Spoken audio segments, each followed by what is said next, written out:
Hi, my name's Lauren Bell, and I'm a PA student here at Damon, and I understand you're here today to talk about some vaccines? Yes. Are there any specific vaccines that you are wondering about?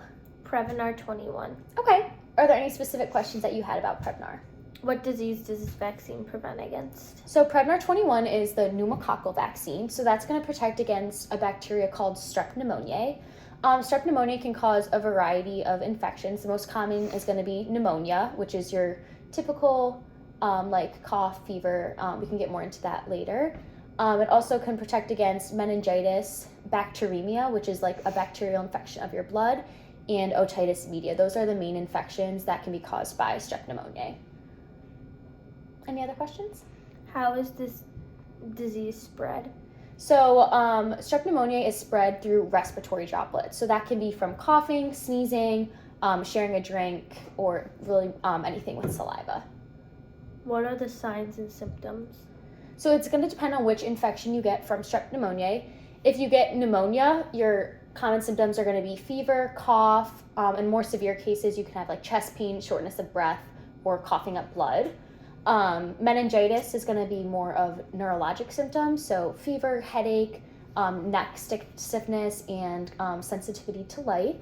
Otitis media is like an ear infection, so you're going to have fever, ear pain, possibly like ear plugging, and then bacteremia, which is the bacteria in the blood. That's going to be kind of like just infection-like symptoms, so fever, possibly like a fast heart rate, and sweating. Any other questions? Why is it important to be vaccinated? So it's really important to get the pneumonia vaccine or the pneumococcal vaccine because a routine case of any of these may be nothing major, but there are a lot of associated complications. So with pneumonia, you could just have a typical cough and fever, but it can also lead to hospitalization, the need for IV antibiotics, and in severe cases, respiratory failure leading to ventilator use. And that kind of goes for all of these conditions. Routinely, they may not be life-threatening, but in severe cases, they can be very serious and lead to hospitalization. And it's also important because we want to protect our vulnerable population, which would be our young children and our elderly population. When should someone get this vaccine? So the pneumococcal vaccine is going to be recommended for ages 50 and up. And that is just because once we get older, our immune system doesn't work as well at fighting off these infections. So that's going to be our most vulnerable population. And that's the population that we see the complications of these infections with most commonly. Also, specific populations can qualify, for example, if you have cochlear implants, if you're immunocompromised, if you have like diabetes or are on any like immunosuppressants. For the same reason, just because it's going to be harder for your body to fight off this infection. Are there any reasons someone can't get this vaccine? So if you have ever had a reaction to the Tdap vaccine before, that's your tetanus shot, we're going to avoid this vaccine because you could have the same reaction that you did to the Tdap vaccine. And then if you've ever had a pneumococcal vaccine before and had an allergic reaction, and also if you're acutely ill, so like fever, cough, that kind of thing, we're going to want to wait until you recover before we give you the vaccine, just because we want your immune system to be able to focus on the vaccine, whereas when you're acutely ill, it's kind of working on fighting off the infection that you currently have. Are there any side effects of the vaccine? There are. They're pretty major. Not everyone experiences them, but you can feel soreness at the injection site, headache, fever, chills, but these are pretty minor, and they only last for about a day.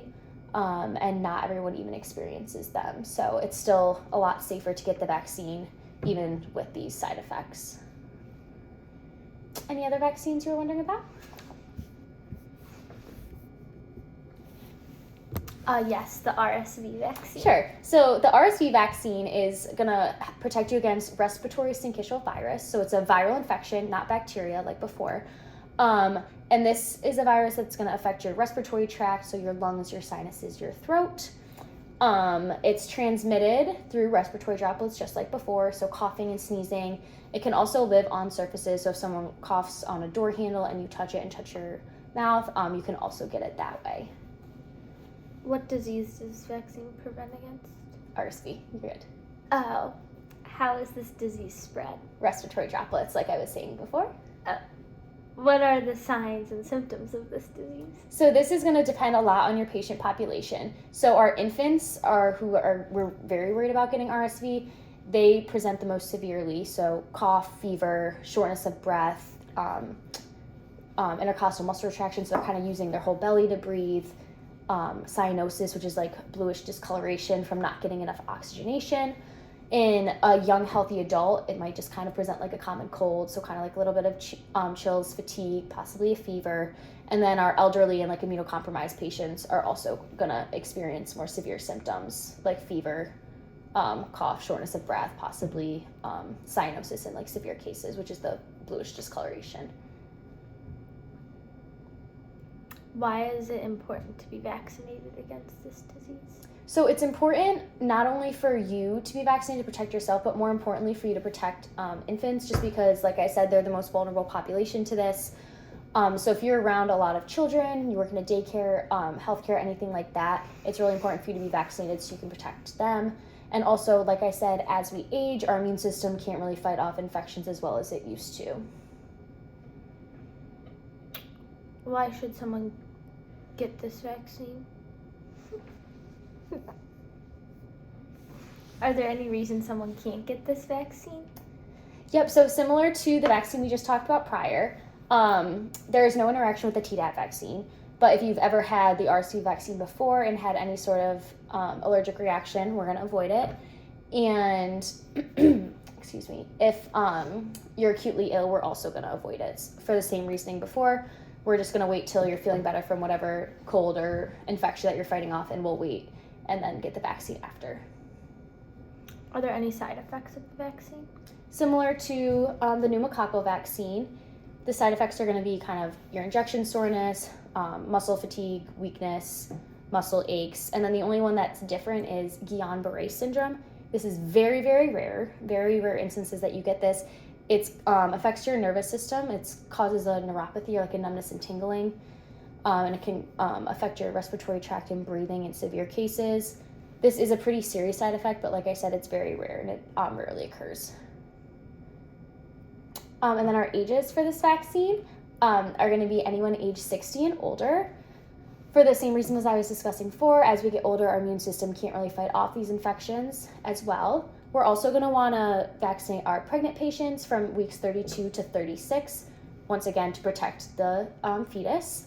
And then similar to the other vaccine, anyone who's immunocompromised on any immunosuppressing drugs, smokers, COPD, stuff like that.